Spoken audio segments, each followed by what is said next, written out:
mana balo keldi. Ol o'rta. 5 ta seni tushirib bo'lganingizdan keyin menga telefon qiling, o'rtoqlarim bilan edim.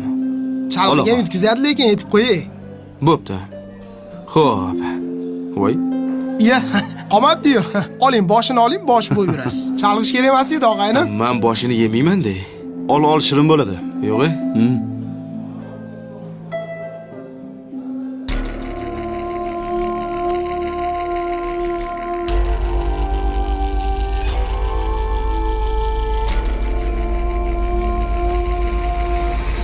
Ey, nima bo'ldi? Badriddin. Tinchlikmi? Sizlar bemalol yeb turinglar. Men hozir. Ey! Bitta baloga xafa bo'ldimmi hozir? Yeb turur xos kelaman. Ey! Voy, shunda ovqatni, ya? Ey!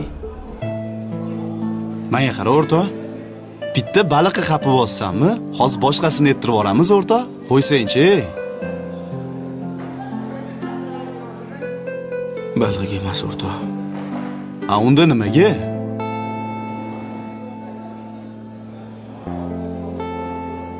Bolaligimda otam uyga baliq olib kelardilar. Hammamiz talashib, tortishib yurdik. Oxirida bitta boshqa olib ketardi baliqni. Otam o'shanda baliqni eng shirin joyi boshi bo'ladi degandilar. Otam bizni aldagan ekanlar.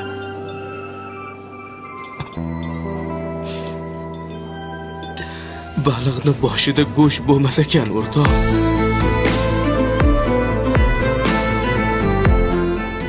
Jasorat nima bilasanmi? O'z nafsini tiyib farzandini to'ydirgan otadir. Otalar shunaqa bo'ladi. Kel.